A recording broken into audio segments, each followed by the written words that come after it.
तो बच्चों अगले भाग पर चलते हैं। अब यहाँ पर हम देख रहे हैं मेंटल मैथ कक्षा 10 का अगला भाग क्या कहता है। आइए करना शुरू करते हैं। ये स्पेशल हिंदी मीडियम के बच्चों के लिए है चैनल। आपको किसी से भी नहीं डरना है। अगर कोई प्रश्न नहीं आता तो आप अपने अध्यापक से पूछ सकते हैं, स्कूल में पूछ सकते हैं, डरने की जरूरत नहीं है। अब देखो, वह द्विघात समीकरण बताइए जिसके मूल द्विघात समीकरण, ये जो द्विघात समीकरण दिया हुआ है, के मूलों के दुगने हो। यानी एक ऐसा द्विघात समीकरण बताना है कि उसके मूल इनके मूलों से दुगने हो जाए। तो सबसे पहले यहाँ पर हम मूल निकाल लेते हैं। सबसे पहले क्या निकाल लेते हैं? मूल निकाल लेते हैं। अब मूल क्या होगा, आइए निकाल लेते हैं। तो मूलों का योगफल निकाल लो। पहले मूलों का योगफल, मूलों का योगफल क्या होता है? घटा b बटे a होता है। यानी घटा b 7 है, तो यहाँ पर बच्चों ये आ जाएगा घटा घटा जमा 7 बटे 3 आ जाएगा। मूलों का गुणनफल, मूलों का गुणनफल ये भी निकाल लेते हैं। मूलों का गुणनफल क्या होता है? c बटे a होता है, और c यहाँ पर 4 है और नीचे 3 है, तो 4 बटे 3 आ गया। अब कहने का मतलब है कि हमारे पास a 3, b क्या है 7 है, और c क्या है 4 है। यहाँ पर आप देख रहे हैं। अब यहाँ पर नए मूल बना लेते हैं, नए मूल। अब इसमें लिखा कि दुगुने हैं, तो पहला मूल 7 बटे 3 है, तो इसका दुगुना 2 से गुणा कर दीजिए। और ये 4 बटे 3 है, तो इसका भी दुगुना, इसको भी 2 से गुणा कर दीजिए। ठीक है, तो 7 दूनी 14, 14 बटे 3 हो गया, और यहाँ पे 4 दूनी 8, 8 बटे 3 हो गया। अब ये क्या है? मूलों का योगफल है, और ये क्या? मूलों का गुणनफल है। अब हम देखो दोबारा फिर इसको, अगर आपको द्विघात समीकरण बनाना है तो इस तरीके से बना लीजिए। a x की 2 जमा b x और जमा c बराबर 0। ठीक है, इस तरीके से। तो यहाँ पर ये नए मूल आ चुके हैं जो मैंने लिखा है। तो यहाँ पर ये a है, तो a की जगह 3 लिख दिए, 3x की 2। और यहाँ पर बच्चों जो ये प्रश्न दिया हुआ है, अब देखो यहाँ पर एक चीज आपको ध्यान में देनी है, समझनी है, वो मैं आपको बताता हूँ। आपको क्या करना है?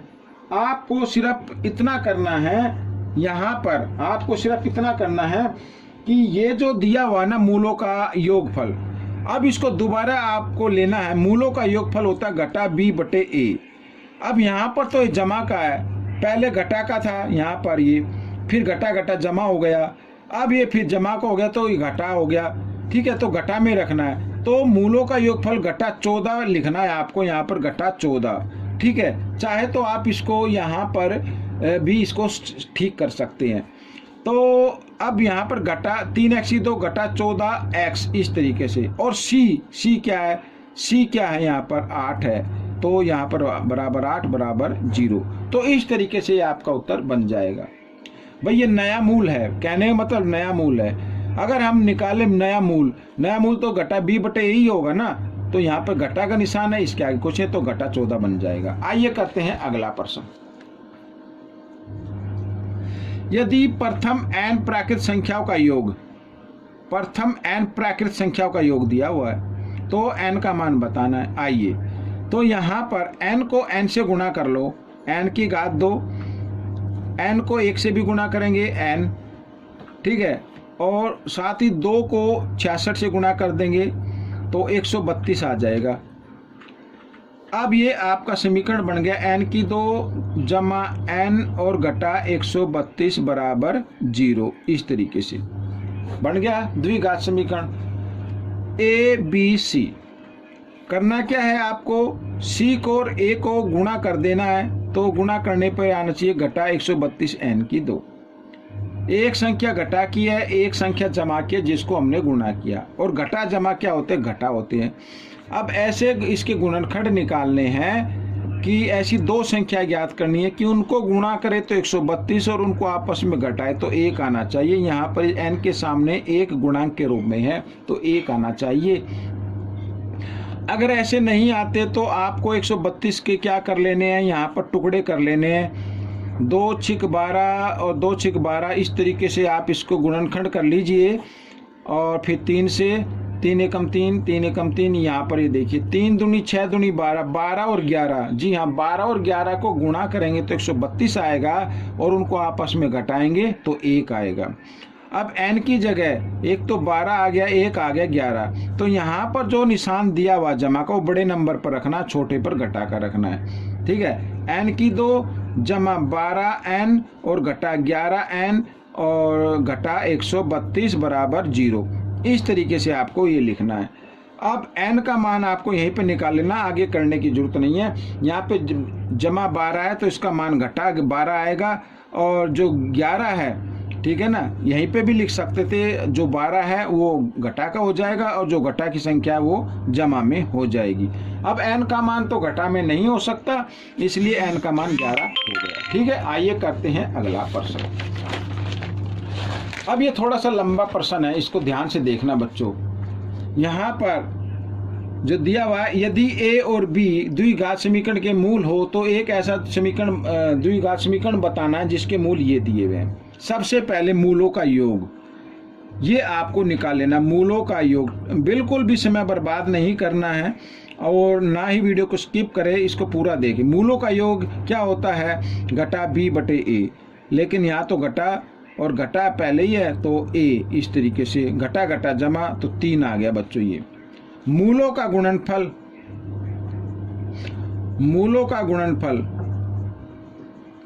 मूलों का गुणनफल होता है c बटे a। c है 2 घटा 2, a है 1 तो यानी कि घटा 2 आ जाएगा। तो ये याद रखना, मूलों का योग और मूलों का गुणनफल। आइए अब हम ये यहाँ पर जो मूल दिए हुए हैं इनको हल कर लेते हैं। यहाँ पर 2a जमा b और जमा 1 बटा 2b और यहाँ पर a। ठीक है, इस तरीके से। आइए इसको आगे बढ़ा लेते हैं। तो करना क्या, लघुत्तम लेना है इन दोनों का हर का और साथ ही क्रॉस में गुणा कर देना है। तो क्रॉस में गुणा करेंगे तो 2b जमा a और यहाँ पर जमा 2a जमा b, इस तरीके से। और यहाँ पर क्या होगा, 2a जमा, अच्छा यहीं पे इन दोनों की भी गुणा करनी है तो क्या कर ले, ज़्यादा बड़ा ना करे, छोटा करे। तो इस 2a को पहले इस समीकरण से गुणा कर दे, तो पहले गुणा के रूप में लिख लेते हैं ताकि कोई भी गलती ना हो। अब बचा जमा b और जमा b की भी इस समीकरण से गुणा कर देनी है आपको, इस तरीके से। ठीक है, ये हो गया। अब देखो 2b और 1b, 2a और 1a, यानी कि 3a हो गया और जमा 3b हो गया इधर। ठीक है, और नीचे गुणा करते 2 दूनी 4, 4ab हो गया जमा 2a को a से गुणा करेंगे 2a की घात 2 हो जाएगा, जमा b को b इससे गुणा करना है तो 2b की 2 हो जाएगा और जमा ab, इस तरीके से। ठीक है, ये हो गया। अब इसको थोड़ा सा आगे कर लेते हैं। अब देखो यहाँ पे 3 दोनों में तो कॉमन निकाल लीजिए। आप इसको इस तरीके से लिख सकते हैं, ऐसे लिख सकते हैं। अब 4ab और 1ab 5ab हो गया, यानी अल्फा बीटा हम इसको बोलते हैं, आप ab समझ लीजिए। जमा, और यहाँ पर बच्चों 2 कॉमन है तो 2 निकाल लीजिए और यहाँ पर a की घात 2 जमा b की घात 2, इस तरीके से। मैं हल कर रहा हूँ इसलिए थोड़ा टाइम लग रहा है, लेकिन जब आप प्रैक्टिस करेंगे तो आप जल्दी कर पाएंगे।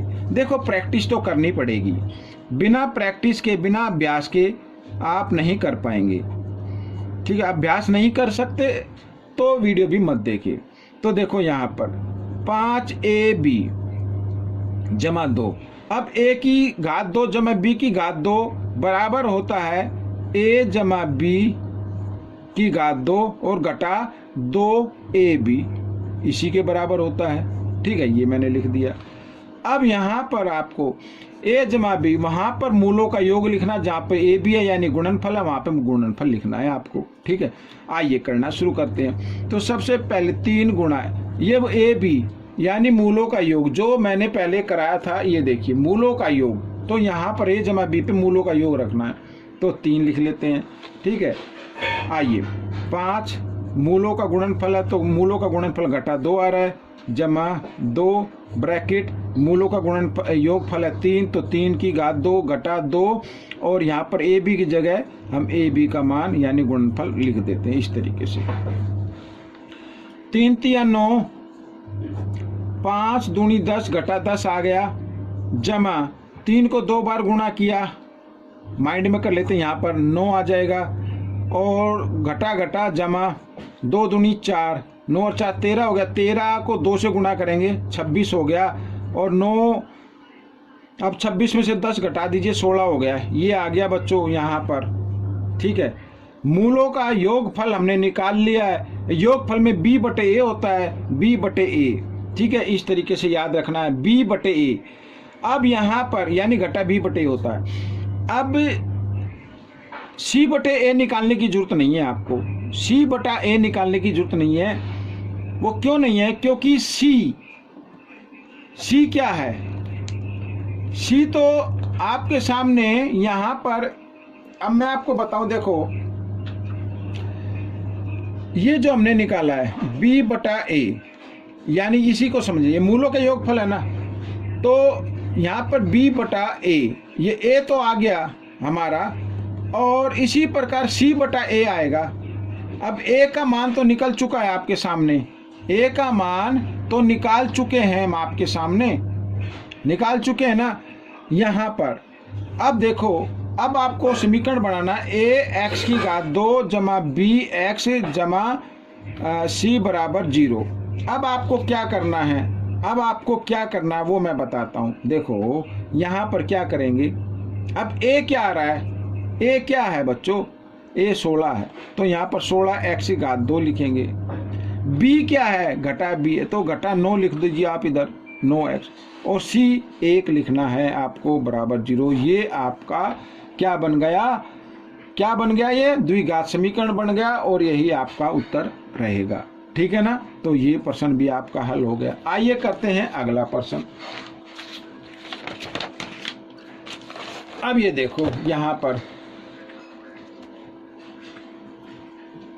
अब लिखा है, यदि द्विघात समीकरण, ये समीकरण दिया हुआ कि मूलों का अंतर 11 हो तो k का मान बताना। अब मूलों का अंतर, भाई मूलों का योगफल तो हमने पढ़ा है, मूलों का गुणनफल भी पढ़ा है, मूलों का अंतर तो पहली बार आया है, तो कैसे करना है आइए हम इसको देख लेते हैं। तो सबसे पहले मूलों का योगफल निकालो आप।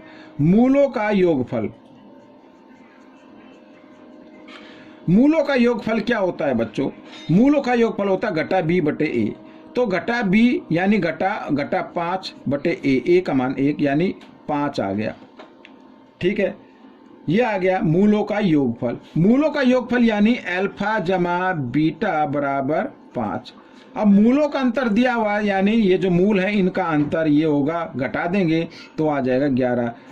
इससे हम a और b का मान निकाल लेते हैं, तो ये तो कैंसिल हो गया, जमा घटा 1a 2a आ गया, और बराबर 11 और 5 16 आ गया। अब a का मान निकाल लेते हैं इधर, a बराबर 16 बटे 2, 2 8 16, तो a का मान आ गया 8। अब इस a के मान को आपको या तो इस समीकरण में रखे या इस समीकरण में रखे, किसी में रखे। आइए पहले में रख देते हैं। पहला समीकरण ये a जमा 5 है, ये मैं लिख लेता हूँ, a जमा b बराबर 5। तो a की जगह a का मान रखना है 8 जमा b बराबर 5, और b बराबर 5, 8 जमा का इधर आकर ये घटा का हो जाएगा, और इसको घटाएंगे तो घटा 3 आ जाएगा, क्योंकि बड़े नंबर के सामने घटा का निशान है, इसलिए घटा का आ गया। तो a का मान आ गया, b का मान आ गया। ठीक है, यानी हमारे मूल निकल कर आ गए हैं। अब हमें k का मान निकालना है। अब k का मान निकालना, k का मान तो a b c पर दिया हुआ है, और c गुणनफल में आता है, तो हम यहाँ पर लिख देंगे मूलों का गुणनफल। आपको इसी तरीके से कर लेना है गुणनफल। मूलों का गुणनफल यानी मूल हमारे 8 गुणा घटा 3 आए हैं, और ये होता है c बटे a, और c है बच्चों कितना? c है यहाँ पर 3 के घटा 3, और a है 1, इस तरीके से। अब 8 तिया 24, घटा 24 आ गया, और यहाँ पर 3 के घटा 3 आ गया। अब आपको क्या करना है, इस घटा 3 को इधर ले आना है, जमा 3 हो जाएगी, यानी आप लिख सकते 3 के बराबर घटा 24 और जमा 3, इस तरीके से। k का मान निकालना है, तो 24 में से 3 घटा देंगे, 21 आ जाएगा, घटा का रहेगा, क्योंकि बड़े नंबर के सामने घटा का निशान है। 3 इधर गुणा में था, इधर आकर भाग में आ गया, 3 से इसको भाग दे देंगे, 3 7 21, और k का मान आपका निकल कर आ गया। मैं इधर लिख देता हूँ, k का मान आ गया बच्चों घटा 7। ये आपका उत्तर बन गया। ठीक है, आइए करते हैं इस भाग का आखिरी प्रश्न। x के लिए हल करना है। अब बच्चों यहाँ पर आपको एक चीज ध्यान देनी है। अब यहाँ पर ये अनंत बार संख्या है, इनफाइनाइट बोलते हैं, अनंत बार बोलते हैं, यानी ये खत्म होने वाला नहीं है। अगर ऐसा कोई प्रश्न आपके उसमें आता है, देखो अगर यहाँ पर 2 लिखा होता है, 2, ठीक है, अब 2 तो नहीं लिखा हुआ ना। अब तो आपको क्या करना है, घटा ए का मतलब इस 2 से है, और जमा का निशान लगाना है क्योंकि यहाँ पे जमा है, यहाँ पे वर्गमूल का निशान लगाना है, और a की घात 2 और जमा यहाँ पर लिख देना 4 और बटे में 2 कर देना है। ये फार्मूला आपको याद रखना है। अगर यहाँ पर 2 लिखा होता, ऊपर 2 लिखा होता, तब यहाँ से घटा का निशान हट जाता। अब नहीं है तो घटा का निशान लगाना है। अब इसकी जगह a की जगह a का मान लिख दीजिए जो हमने 2 के लिए लिया है, और ये वर्गमूल का निशान a यानी 2 की घात 2 और जमा 4 और नीचे 2, ठीक है, इस तरीके से। तो घटा 2 जमा यहाँ पर 2 को 2 बार गुणा करेंगे 4 और 4 8, यानी वर्गमूल 8 आ गया बटे 2, ठीक है। अब देखो घटा 2 वर्गमूल 8 को हम लिख सकते हैं बच्चों 2 वर्गमूल 2 लिख सकते हैं बटे 2। अब नहीं मालूम तो इधर इस तरीके से इसके 8 के गुणनखंड कर ले, 2 चौक 8, 2 दूनी 4, 2 एकम 2। अब जिसका जोड़ा बन गया, वर्गमूल में जोड़ा चाहिए, जिसका जोड़ा बन गया उनमें से एक संख्या बाहर लिख लेनी है, जिसका जोड़ा नहीं बना उसको वर्गमूल के अंदर रहने देना है। अब क्या करना है, अब इस 2 का मतलब ये है कि ये घटा 2 के नीचे भी माना जाएगा, और यहाँ पर 2 वर्गमूल 2 के नीचे भी ये 2 माना जाएगा। 2 से 2 कट गया, यहाँ पर 1 आ गया, 2 से 2 कट गया, यहाँ भी 1 आ गया, 1 लिखने की जरूरत होती नहीं।